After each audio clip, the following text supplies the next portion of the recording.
CopperasCove.com. I'm Evan Wren, and this is the Capital Farm Credit Wednesday Night Podcast, our weekly look at the area athletic scene, what happened last week, and what's going on this week. I'm here with my partner, Dan Youngblood, and tonight, Dan, we've got Wylie head football coach Clay Martin, who earned his first career victory in his first career game last week at Gordon Wood Stadium in Brownwood. Yeah, a big week, obviously, for Coach Martin, getting that win. That was he's a guy who's been around for a long time as Wylie's defensive coordinator, as Wylie's baseball coach, has won state championships in that capacity. And now it's his turn to be the head coach, following a legend in Coach Hugh Sandifer. And I got to be honest, his first performance was pretty darn impressive. They had a 28-7 win in which their defense allowed less than 200 total yards, did not allow an offensive point. Offense got going in the second half, and really just a really impressive win, a very kind of dominant performance, and that was good to see. I'm a big fan of Coach Martin. He and I have known each other for a long time. I've covered Wylie for a long time, basically as long as I've been in Abilene. So that was good to see, and I'm excited to get to talk to him about that and just about this position. This is something I think that he's probably been looking forward to for a long time, and now he's got an opportunity to lead that football program. So I think there will be some interesting things to talk about with him. Before we get into this week's show, we need to thank our primary sponsor, Capital Farm Credit, with offices all over Texas, including Stanford and Abilene. Buy your own slice of Texas with Capital Farm Credit. Together, we're better. And with that, we'll jump into this week's show, and we'll start with last week's ball games, the top games of the week. Let's start with the locals. Let's just we'll touch more on this game later, but this is the game that you attended last week. You were at Gordon Wood Stadium to see Wylie really with an impressive defensive performance and a win over Brownwood. Yes, very impressive. Kind of a slugfest early. It was a little bit ugly early. This was obviously Wylie's opener. Brownwood was playing their fifth game, and both teams just kind of struggled offensively to find any footing early. Some turnovers and some mistakes. And in the second half, Wylie cleaned that stuff up, got their offense moving, and Brownwood could just never figure out that defense. So I think to go on the road, get a win like that against what we both think is a pretty quality Brownwood team, I think that's a good sign for this Wylie team. They were playing with kind of an edge. They were playing with an attitude and a confidence that was good to see, given the fact that they have struggled a little bit in recent years. But watching that team, you would have never known that. I think that they were just really impressive. I think this is a very good start to the season, and if they can build on it, I think they certainly look like a playoff team last week.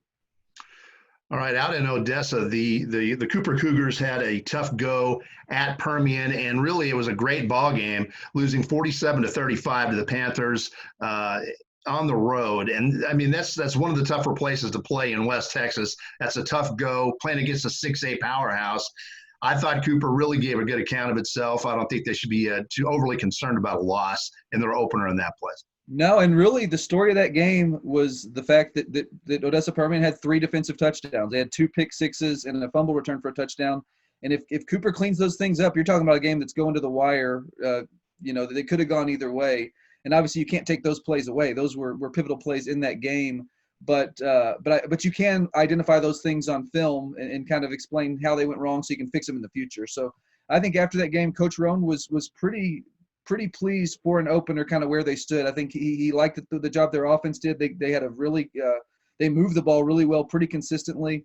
If they can clean up some of those turnover things, I think they're going to be in pretty good shape by the time they hit district.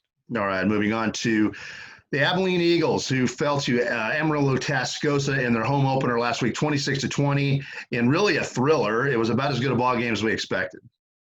Yeah, it really was. And for whatever reason, this has been a really good matchup the last 3 years. Abilene High seems to match up really well with Tascosa. Even though they've struggled a little bit in recent years in the midst of a 3-year playoff drought, Abilene High has given Tascosa all they've wanted each of the last 3 years. And this was no different. This was a close game up until about halftime, when Tascosa was able to score 2 touchdowns right before the half to kind of get a little bit of separation, take a 14-point lead in the second half. But Abilene High fought its way back in largely with defense. They were able to force some turnovers and get back into the game. Unfortunately, they weren't able to come all the way back. But I think this was a strong showing for Abilene High because Tascosa is a very good team. That is a top 10 team in Class 5A Division I. That's a team that's probably going to make a pretty good playoff run here as we get later in the season. So for Abilene High to show as well as they did, be as competitive as they were, I think is a good sign. They're going to figure some things out offensively, and I think they'll improve there. but I think they did some really nice things defensively, particularly with just making plays and forcing turnovers. And I think and a big part that we probably need to mention here is just that they're without their coach right now. Like we've talked about that in the past, but Coach Mike Fullen is on leave of absence, recovering from surgery to remove a cancerous mass in his colon. But and in the meantime, Jeff Rhodes is leading the way, and he's doing a great job. I think that this was a good start for them. They'll build on it, and I think that Abilene High will be very competitive this year.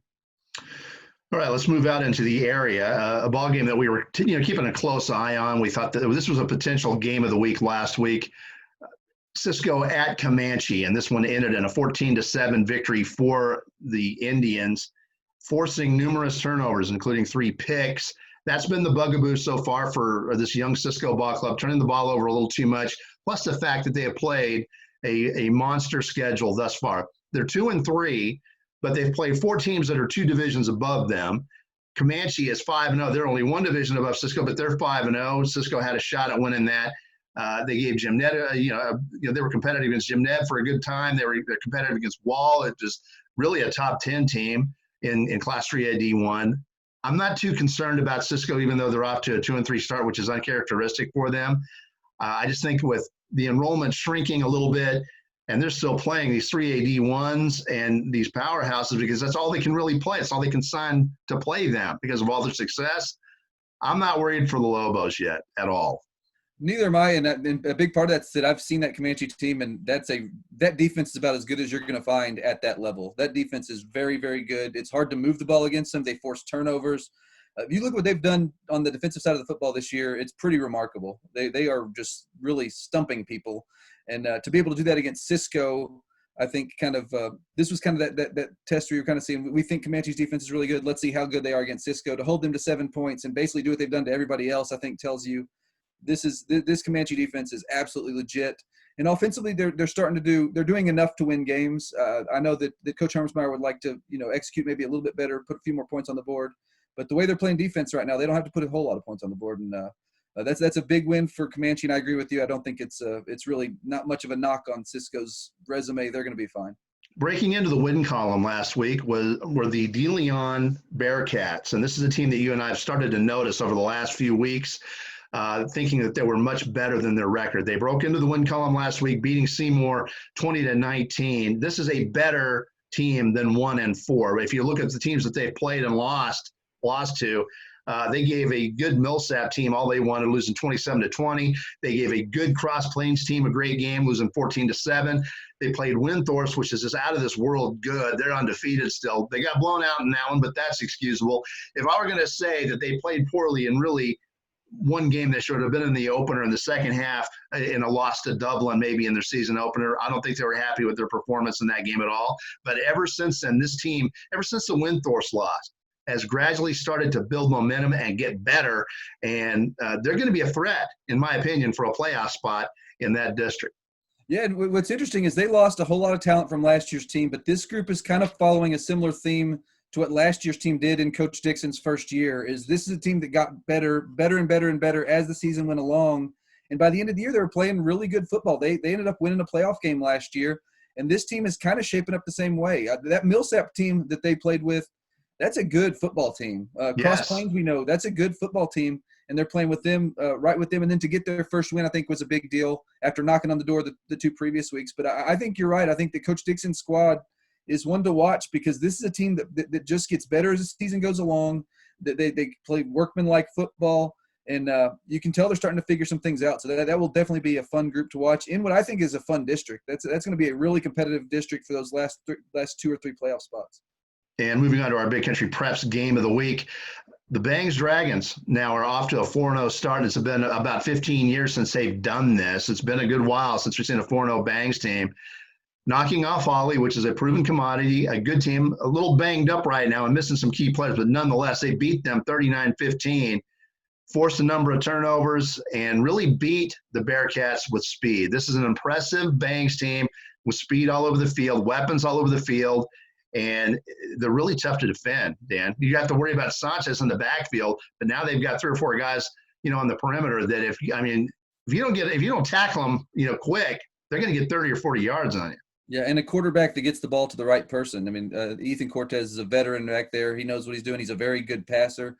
I've been really high on this Bangs team basically from the start of the season. When they were able to make the playoffs last year, that was kind of proof that things were improving. You add Ethan Cortez to that mix, and all of a sudden they become a really difficult team to stop. But one thing that, again, in this game kind of underscores it again, the thing that I might be most impressed with, because I knew that this Bangs offense would be good, is how good their defense has been. This defense has played really well all season long against some pretty good offenses. So I think right now Bangs looks like a complete team. And if you're Ballinger in that district, which early in the season I think most people would have said Ballinger's kind of a prohibitive favorite, I don't think anyone will say that anymore. I think that Bangs-Ballinger game shapes up to be a really big game for that district title.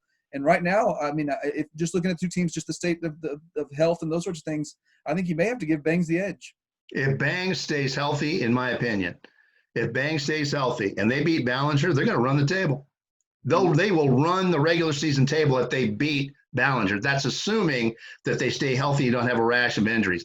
They're that good. This is a good football team. Very good. But that Ballinger game, you're right, really stands out as a one to watch. That's a possible game of the week, and that comes down on October the 30th at Ballinger. So that's going to be interesting. And one thing to remember there too is that Ballinger's had some injury issues. That if they can get some guys, some key players healthy and kind of get going by that time, that should be a really good game. I like this Ballinger team. If they can get healthy, it's going to be tough. But right now, the way Bangs is playing, it's hard to see anybody beating them out of that district right now. But, of course, there's a lot of time between now and then, and things can change. But you've got to applaud Coach Maxfield and what he's put together this year. That is a very good football team. I should have been born in Missouri. I'm from Arizona, but I should have been born in Missouri because I'm one of those show-me type people. I was really holding back and not a believer in Bangs until I saw them in person. I had to see them in person to say they really are good. They really are that good, and they are. Yeah, I mean, for sure. And I think, again, you've just got to give a ton of credit to Coach Maxfield, who's really built that program. When he arrived, that was a struggling program that was struggling just to win games. Now you're talking about a team that may run the table just 3 years later. So just a tremendous job that he's done. And it's been really fun to watch. And I'm looking forward to seeing kind of what they can do the rest of the year, because right now they look like a team that can definitely play a few rounds in the playoffs. And with that, Dan, it's just about time to take a look at this week's games, the top matchups of the week for local and area. Before we do that, we want to thank our primary sponsor, of course, Capital Farm Credit, which brings you these Wednesday night podcasts free of charge throughout the school year. And also, for the love of the game, broadcasting on our old friend Terry Slavens, owner of KLAX 93.5 FM out of Breckenridge, KATX 97.7 FM out of Eastland, KROO 1430 out of Breck, and KWVY 98.5 FM out of Ranger. That is for the love of the game broadcasting. And Phil Hill of the Abilene Realtors Group, big supporter of local athletics. If you're in the market, give Phil a call at 325-669-5153 or visit his website at philhillproperties.com. And finally, Jack's Road Boring out in Snyder. Dirt sales and services with experience and service that you can count on. Larry Green is the man to call out there. Give him a shout at 325-575-8004. That is Jack's Road Boring in Snyder. All right, and with that, Dan, it's just about time to take a look at the top games of the area this week. But before we do that, we want to throw a little trivia out here, a little contest night here on the podcast. Behind me, you'll see a diagram, a diagram. I want you to take a close look at the defense, and I'm going to give you a closer look at that defense. And whoever can send me an email at evan.wren@bigcountrypreps.com and first name that defense correctly will win a free 1-year subscription here at bigcountrypreps.com. I'll give you one hint. Aside from the fact that nobody who is watching this show is likely to have faced this defense or will face it, it's not an American defense. It was a Canadian defense. It came from the Canadian Football League and was adapted for American football by two college teams in the 1990s, and both of them were quite good using this front. I'm surprised it's not used, frankly, but it's so rare, most people cannot name it. Can you? The first person who does will win a free 1-year subscription on the website. And with that, Dan, you look a little confused by that odd front there. You haven't seen that, have you? Yeah, no, I am confused by it. I've been looking over your shoulder trying to figure out what's going on there. It looks a little different than anything I've seen. So I'll be interested to see if any of our readers can figure that one out. And with that, let's take a look at the week's top games. Right off the bat, let's start with the Crosstown Showdown. Cooper and Abilene. I think this shapes up as a good ball game. It's always entertaining, and it's one of those games where you can throw everything out the window, and weird things tend to happen. Anything can happen, and that's what makes it fun. Yeah, and I think there's a lot of things that are really intriguing about this one because these are two teams that there are a lot of unknowns about still. Even after the first week, you're still trying to kind of get a feel for what these teams are capable of, and I think this will help us kind of have a better idea after this game of what these teams are about. But I think it's going to be interesting because I think Cooper right now, their offense is a little ahead of their defense, and I think for Abilene High it's kind of the opposite. So I think you could see a pretty good matchup, strength on strength, and this one's generally competitive. In recent years, it's generally been competitive. So I think this is going to be an exciting one. I'm really I'm looking forward to getting out there Friday to watch it. And I'm intrigued by this matchup. Obviously there's a lot of mystique and history to the rivalry, but I think this particular matchup this year is an interesting one. Can Abilene's defense slow that Cooper offense enough to give the Eagles a shot?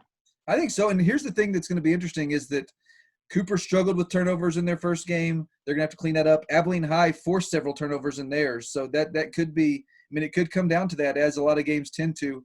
I tend to think that Cooper's just a little bit ahead of where Abilene High is right at this moment, but I would not be surprised at all to see Abilene High win this one. So I think it's going to be a very competitive game, and I'm just looking forward to seeing how it turns out. And I think that both – and kind of seeing where both teams go after this one. And with that, let's take a look at Abilene Wylie's next matchup. Another game on the road, this time at Lubbock, Monterey. This is it's not getting any easier. This is going to be a tough one here for the Bulldogs. How do you see this one stacking up? Again, I think it's kind of hard to tell because Monterey was a team that like Wylie, had to wait a really long time to their opener, and then last week had their opener canceled because of COVID issues. So they haven't shown us anything yet. Exactly. So this will be Monterey's first game where Wylie has one under their belt. So it's kind of a role reversal there for Wylie, where they're the more experienced team coming into this one. The thing about Monterey is that's a team that off the bus will always pass the eye test. They've got really big lines. They've got very athletic and fast skill guys. They're a tough team, and I think this will be a challenge for Wylie in that regard. But but Wylie's coming off a big win. They played really well. I think it'll be an interesting one for them as well to see just kind of where they stand. I think that Wylie's played Monterey for many years now. That's kind of been a constant in their non-district schedule for the past 4 or 5 years. And I think that this will be a good matchup for them. And they've been competitive traditionally in this one. So I think it'll be a good game, and it'll basically just come down to who executes better. And this is almost like a rivalry week here. We got some really big rivalries this week. Stephenville and Brownwood are hooking up this week. This is going to be at Gordon Wood Stadium. This is another one of those games, Dan, where anything can happen. I find this game is always interesting, but there's one thing. Stephenville's offensive firepower. They're giving up too many points, but they are scoring so many points right now. I'm wondering if Brownwood can keep up. I think that Stephenville's offense might give them the edge. Brownwood's played better defensively, but they're going to be – and anybody who plays Stephenville is going to find themselves in a track meet, and you have to keep up.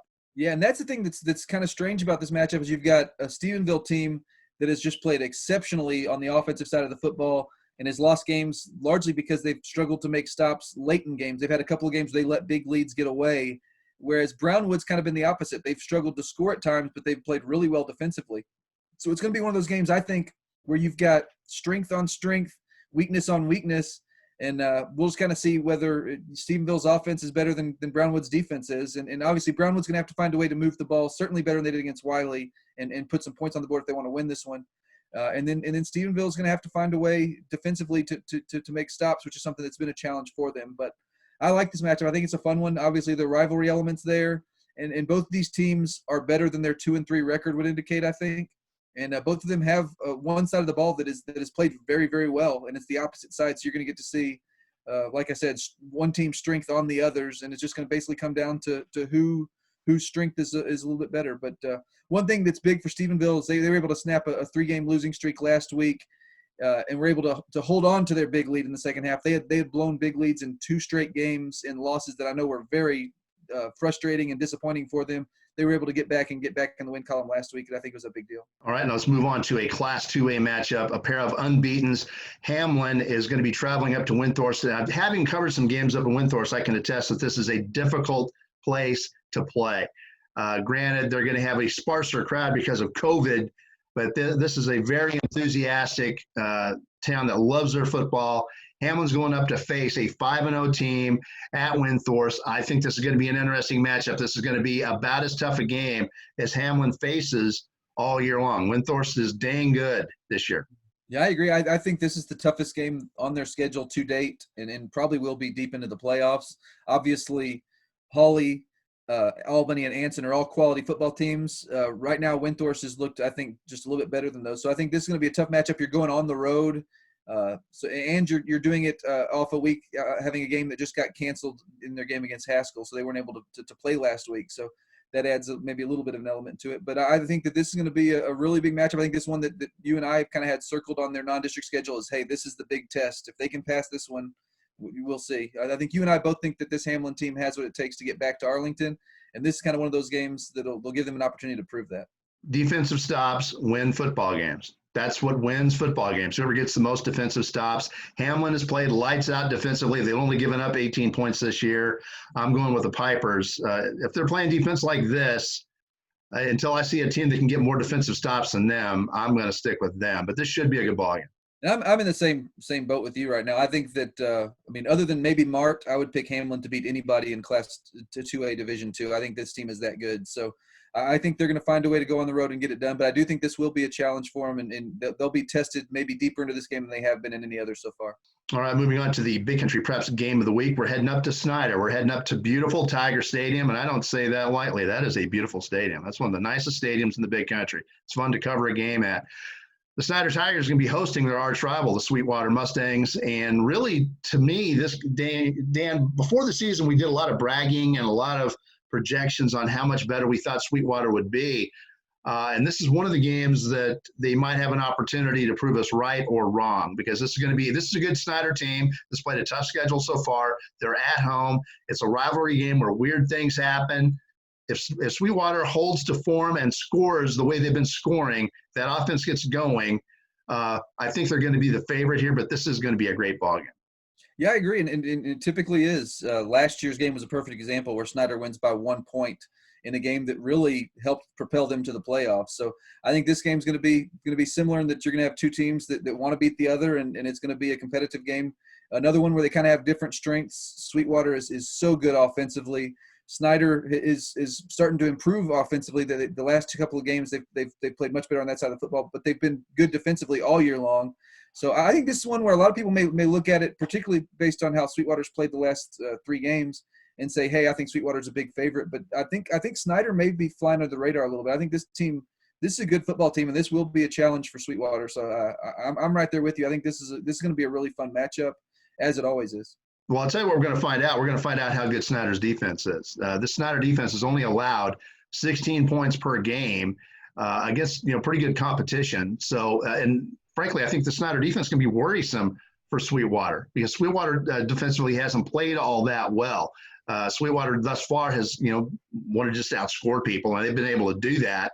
But if Snyder can contain them and tackle them in space, Sweetwater might have a problem, especially on the road. This is going to be interesting. But I'm going to go with the Mustangs. Yeah, and I am too. But I think this game could come down.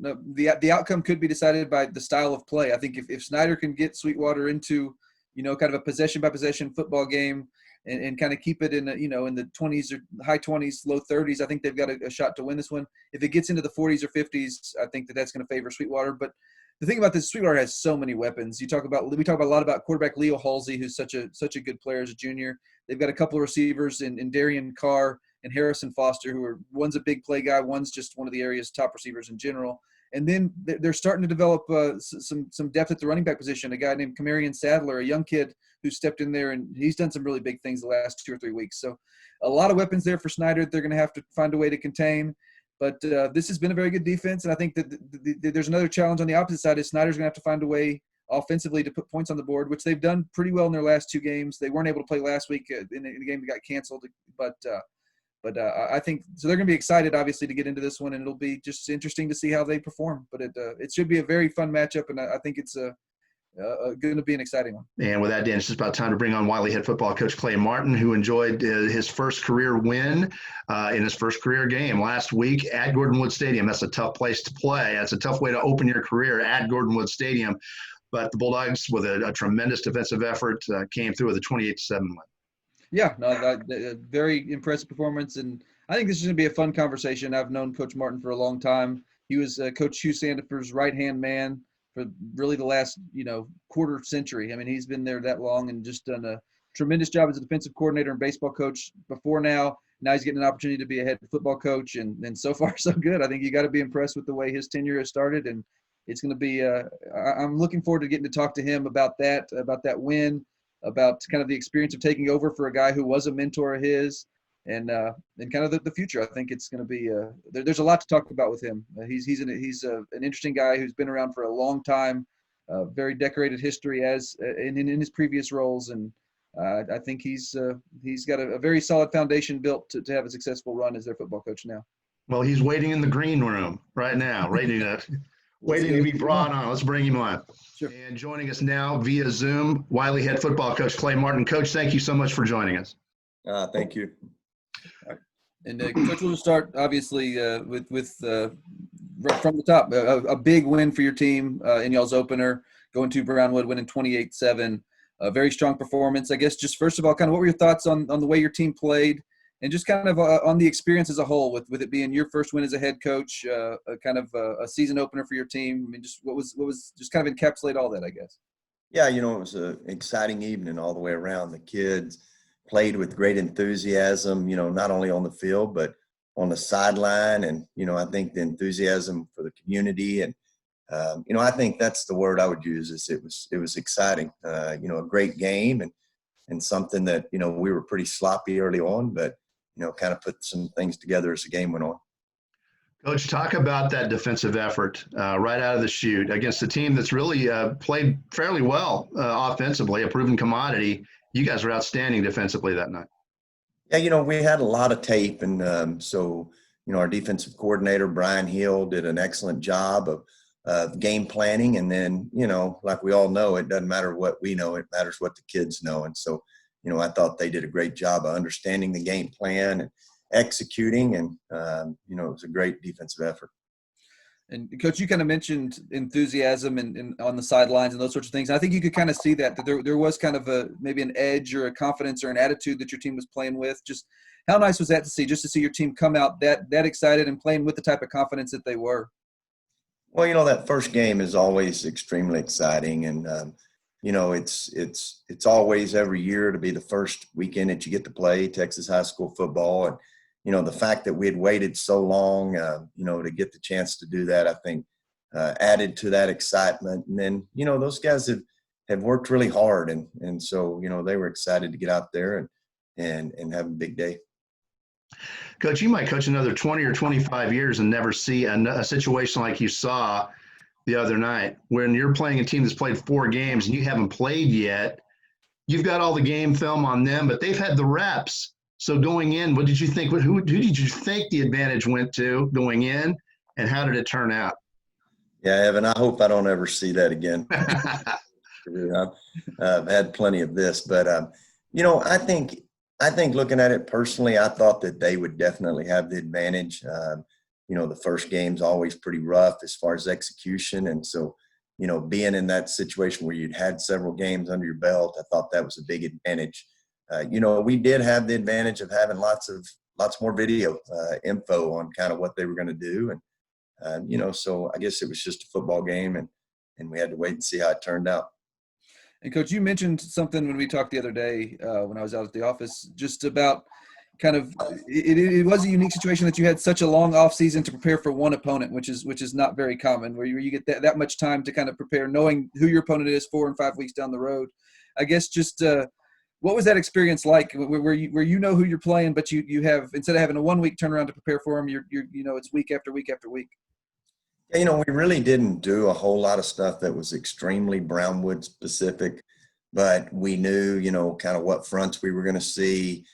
From a coaching standpoint, obviously, we were able to prepare things, weeks in advance. But as a team, we really treated it, we didn't really prepare for the scrimmage and just ran our stuff and just kind of waited for the kids to, start game planning that week. But, obviously, with us having film for several weeks, we had started preparations as a staff long before. Coach, it's not like you can confide in anybody on how to handle this crazy year. How's it been for you just to navigate all through, through all this craziness? Yeah, I don't know. I said before, I think I've got about as much experience as anybody else in this deal because nobody really knows or had any experience. It's such an unprecedented situation. And, I don't know that it's something there's not a lot of people you can call. I mean, it's something you just have to deal with and do the best you can and try to do what's right for everybody involved. And, it's a daily struggle. And along kind of those same lines, obviously you've been a baseball head coach for a long time. You've been a defensive coordinator. You've been, coached at a high level in a program for a long time. What has maybe been maybe the biggest surprise or maybe the biggest challenge that you weren't quite expecting in taking over a program as the football coach and athletic director? Yeah, I think it's kind of different than that in a way. I think the biggest challenge is that for the last 20 years and really even before that, I've been one side of the ball, defensive coordinator. The fact that I wasn't actually involved in the calling of either side of the ball, but on the headsets with both of them.